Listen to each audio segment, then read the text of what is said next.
Perkenalkan, nama saya Noberta Nidar Hati Halawa, NPM 1815310469. Saya Prodi Manajemen dari Fakultas Sosial Sains. Di sini saya akan menjelaskan arti dari PPH 21 dan cara menginput data dalam PPH 21. PPH 21. PPH 21 adalah pajak pemotongan yang dikenakan atas penghasilan yang diterima oleh seorang wajib pajak, orang pribadi atau WPOP dalam negeri atas pekerjaan, jasa, atau kegiatan yang dilakukannya. PPH 21 dipotong dari penghasilan yang diterima oleh seseorang. Sementara di sisi lain PPH 23 dipotong dari penghasilan yang diterima oleh suatu badan. Umumnya PPH 21 ini berkaitan dengan pajak yang digunakan pada sistem pengajian suatu perusahaan. Namun sebenarnya PPH 21 juga digunakan secara luas untuk berbagai kegiatan lainnya. Jenis-jenis penghasilan yang dikenakan PPH 21. Penghasilan bagi pegawai tetap, penghasilan bagi pegawai tidak tetap, penghasilan bagi bukan pegawai, penghasilan yang dikenakan PPH 21 final, penghasilan lainnya. Objek pajak PPH Pasal 21. Bagian A. Penghasilan yang dipotong PPH Pasal 21. Penghasilan yang diterima atau diperoleh pegawai tetap, baik berupa penghasilan yang bersifat teratur maupun tidak teratur. Penghasilan yang diterima atau diperoleh penerima pensiun secara teratur berupa uang pensiun atau penghasilan sejenisnya. Penghasilan sehubungan dengan pemutusan hubungan kerja dan penghasilan sehubungan dengan pensiun yang diterima secara sekaligus berupa uang pesangon, uang manfaat pensiun, tunjangan hari tua atau jaminan hari tua, dan pembayaran lain sejenis. Penghasilan pegawai tidak tetap atau tenaga kerja lepas berupa upah harian, upah mingguan, upah satuan, upah borongan, atau upah yang dibayarkan secara bulanan. Imbalan kepada bukan pegawai di antara lain berupa honorarium, komisi, fee, dan imbalan sejenisnya dengan nama dan dalam bentuk apapun sebagai imbalan sehubungan dengan pekerjaan, jasa, dan kegiatan yang dilakukan. Imbalan kepada peserta kegiatan antara lain berupa uang saku, uang representasi, uang rapat, honorarium, hadiah atau penghargaan dengan nama dan dalam bentuk apapun, dan imbalan sejenis dengan nama apapun. Bagian B. Penghasilan yang tidak dipotong PPH Pasal 21. Pembayaran manfaat atau santunan asuransi dari perusahaan asuransi sehubungan dengan asuransi kesehatan, asuransi kecelakaan, asuransi jiwa, asuransi dwiguna, dan asuransi beasiswa. Penerimaan dalam bentuk natural dan atau kenikmatan dalam bentuk apapun diberikan oleh wajib pajak atau pemerintah, termasuk pajak penghasilan yang ditanggung oleh pemberi kerja, termasuk yang ditanggung oleh pemerintah merupakan penerimaan. Iuran pensiun yang dibayarkan kepada dana pensiun yang pendiriannya telah disahkan oleh Menteri Keuangan. Iuran tunjangan hari tua atau iuran jaminan hari tua kepada badan penyelenggara tunjangan hari tua atau badan penyelenggara jaminan sosial tenaga kerja yang dibayar oleh pemberi kerja. Zakat yang diterima oleh orang pribadi yang berhak dari badan atau lembaga amil zakat yang dibentuk atau disahkan oleh pemerintah, atau sumbangan keagamaan yang sifatnya wajib bagi pemeluk agama yang diakui di Indonesia, yang diterima oleh orang pribadi yang berhak dari lembaga keagamaan yang dibentuk atau disahkan oleh pemerintah sepanjang tidak ada hubungan dengan usaha, pekerjaan, kepemilikan, atau penguasaan di antara pihak-pihak yang bersangkutan. Beasiswa sebagaimana dimaksud dalam pasal 4 ayat 3 huruf 1 Undang-Undang Pajak Penghasilan. Tarif PPH 21. Tarif pajak yang dimuat pada PPH Pasal 21 dibebankan kepada wajib pajak yang telah berpenghasilan. Namun sebelumnya Anda harus mengetahui terlebih dahulu tentang besaran penghasilan kena pajak atau PKP PPH Pasal 21 yang diatur dalam Peraturan Direktorat Jenderal Pajak sebagai berikut. 1. Penghasilan kena pajak atau PKP. Menurut Peraturan Direktorat Jenderal Pajak Nomor Per 32 PJ 2015, penghasilan kena pajak adalah pegawai tetap dan penerima pensiun berkala dikenakan PKP sebesar penghasilan neto dikurangi penghasilan tidak kena pajak atau PTKP terbaru. Sementara pegawai tidak tetap dikenakan PKP sebesar penghasilan bruto dikurangi penghasilan tidak kena pajak PTKP terbaru. Sedangkan untuk pegawai yang termuat dalam Peraturan Direktorat Jenderal Pajak Nomor Per 32 PJ 2015 Pasal 3 huruf C dikenakan sebesar 50% atas PKP dari jumlah penghasilan bruto dikurangi PTKP dalam 1 bulan. Bagian 2, penghasilan tidak kena pajak atau PTKP. Penghasilan tidak kena pajak atau PTKP merupakan pendapatan yang tidak dikenai pajak penghasilan seperti yang termuat dalam PPh Pasal 21. Menurut Direktorat Jenderal Pajak, penghasilan tidak kena pajak atau PTKP dijelaskan sebagai pengeluaran untuk memenuhi kebutuhan dasar wajib pajak beserta keluarga dalam 1 tahun, maka tidak termasuk dalam PPh Pasal 21. Berdasarkan PMK nomor 101 PMK 010 2016, wajib pajak tidak akan dikenakan pajak penghasilan apabila penghasilan wajib pajak sama dengan atau tidak lebih dari 54 juta. Objek penghasilan tidak kena pajak dipaparkan sebagai berikut. 54 juta untuk diri wajib pajak orang pribadi, 4.500.000 tambahan untuk wajib pajak yang kawin, 54 juta untuk istri yang memiliki jumlah penghasilan tersebut telah digabung dengan penghasilan suami. 4.500.000 tambahan untuk setiap anggota keluarga kandung, serta keluarga dalam garis keturunan serta anak angkat yang menjadi tanggungan sepenuhnya. Paling banyak 3 orang untuk setiap keluarga. Rumus dan cara perhitungan PPh 21. Perhitungan PPh 21 dilakukan dengan mengalihkan tarif pajak dengan dasar pengenaan pajak atau jumlah bruto dari penghasilan yang ditetapkan. Umumnya penghasilan yang diterima atau diperoleh tersebut akan dikurangi dengan unsur pengurang yang juga ditetapkan sesuai dengan peraturan yang berlaku. Rumus cara menghitung PPh 21 sebagai berikut. PPh 21 tarif pajak kali penghasilan atau pengurang. Bagi pihak penerima penghasilan yang belum memiliki NPWP, perhitungan lakukan dengan mengalihkan 120% dengan total pajak yang terutang. PPh 21 yang harus dibayar sama dengan 120% kali PPh 21 terutang. Seperti SPT masa PPh Pasal 21 adalah surat pemberitahuan untuk melaporkan tentang pajak penghasilan karyawan di Indonesia. Batas waktu pembayaran jatuh pada tanggal 10 bulan berikutnya. Diikuti oleh batas akhir waktu lapor pada pajak yaitu setiap tanggal 20 untuk mengetahui lebih jelas tentang cara lapor pajak PPh 21.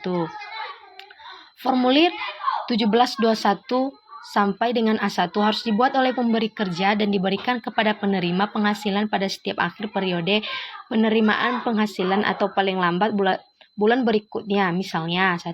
Apabila periode penerimaan penghasilan Januari sampai dengan Desember, maka bukti pemotongan PPh Pasal 21 formulir 1721 sampai dengan A1 diberikan pada akhir bulan Desember atau paling lambat bulan Januari tahun berikutnya. 2. Apabila periode penerimaan penghasilan kurang dari 1 tahun, maka bukti pemotongan PPh Pasal 21 formulir 1721 sampai dengan A1 diberikan pada bulan terakhir atau paling lambat bulan berikutnya setelah berakhirnya periode penerimaan penghasilan.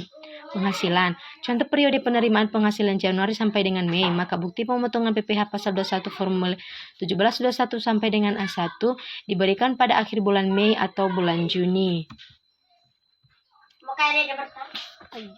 Sekarang saya akan jelaskan data untuk pengisian formulir 1721.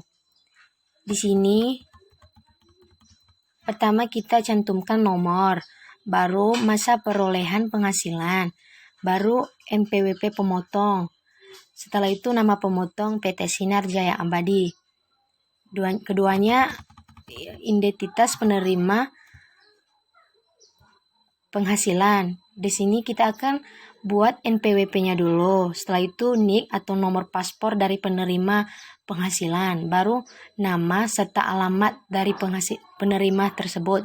Baru jenis kelamin. Setelah itu status atau jumlah tanggungan keluarga untuk PTKP-nya. Baru nama jabatan. Setelah itu karyawan asing. Baru kode negara domisili. Setelah itu kode objek pajak. Di sini ada uraian dari penghasilan bruto. 1. Gaji atau pensiun atau THT, ZHT 60 juta. Setelah bagian nomor 2-nya tunjangan PPh itu 2 juta. Tunjangan lainnya uang lembur dan sebagainya 1.500.000. Honorarium dan imbalan lain sejenisnya tidak ada.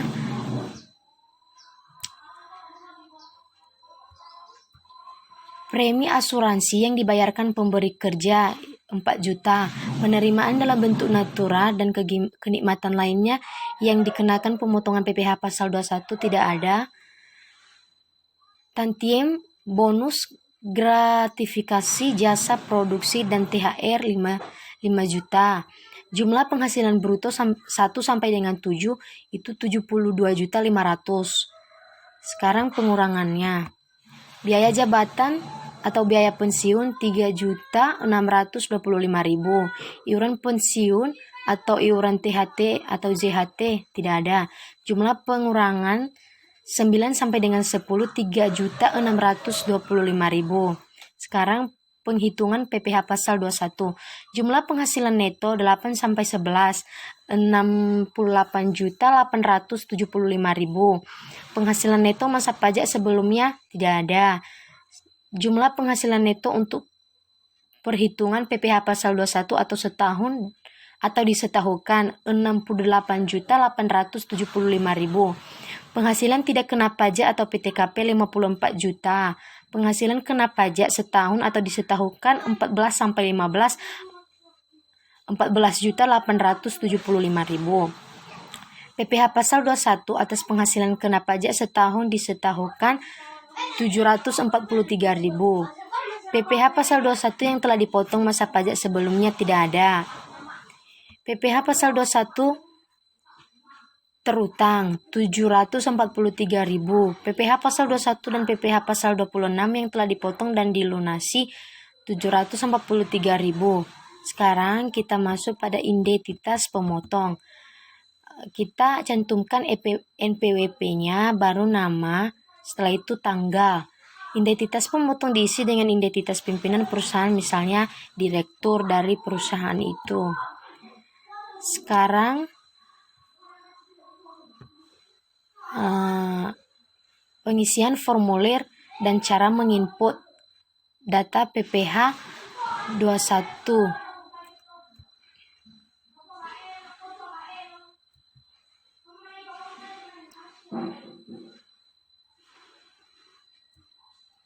Di sini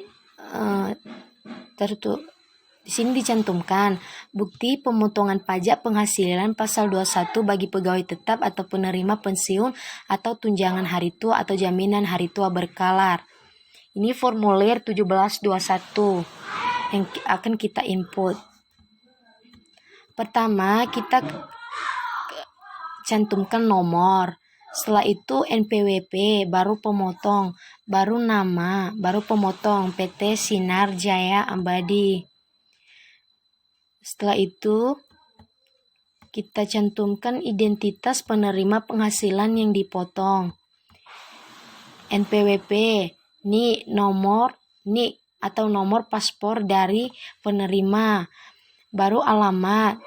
Setelah itu jenis kelamin dari penerima, baru status atau jumlah tanggungan keluarga untuk PTKP. Setelah itu nama jabatan, setelah itu karyawan asing, dan terakhir kode negaranya yang sedang didomisili. Bagian B-nya rincian penghasilan dan penghitungan PPh pasal 21. Di sini sudah ada uraiannya. Di sini sudah ada uraian dari penghasilan bruto. Pertama, gaji pensiun atau THT-JHT 60 juta. Tunjangan PPh-nya 2 juta. Tunjangan lainnya atau uang lembur dan sebagainya 1.500.000. Untuk honorarium dan imbalan lain sejenisnya itu tidak ada. Nomor 5, premi asuransi yang dibayarkan pemberi kerja 4 juta. Penerimaan dalam bentuk natura dan kenikmatan lainnya yang dikenakan pemotongan PPh pasal 21 tidak ada. Tantiem, bonus, gratifikasi, jasa produktif dan THR itu 5 juta. Jumlah penghasilan bruto 1 sampai dengan 7 72.500. Baru kita masuk dalam pengurangannya. Biaya jabatan atau biaya pensiun itu 3.625.000. Iuran pensiun atau iuran THT JHT itu tidak ada. Jumlah pengurangan 9 sampai dengan 10 itu 3.625.000. Sekarang penghitungan PPh pasal 21. Jumlah penghasilan neto 8 sampai 11 itu adalah 68.875.000. Penghasilan neto masa pajak sebelumnya itu tidak ada. Jumlah penghasilan neto untuk perhitungan PPh pasal 21 atau setahun atau disetahunkan itu 68.875.000. Penghasilan tidak kena pajak atau PTKP itu 54 juta. Penghasilan kena pajak setahun disetahunkan 14 sampai dengan 15 itu 14.875. PPh pasal 21 atas penghasilan kena pajak setahun atau disetahunkan itu 743.000. PPh pasal 21 yang telah dipotong masa pajak sebelumnya itu tidak ada. PPh pasal 21 terutang 743.000. PPh pasal 21 dan PPh pasal 26 yang telah dipotong dan dilunasi itu 743.000. Identitas dari pemotong tersebut di sini kita cantumkan nama dulu, setelah nomor NPWP-nya dulu, baru nama. Setelah itu di sini nanti ada tanggal serta tanda tangan dari si pemotong. Sekian dan terima kasih penjelasan tentang arti dari PPh 21 dan cara menginput PPh 21. Bila ada kekurangan atau kesalahan, mohon dimaklumi. Terima kasih.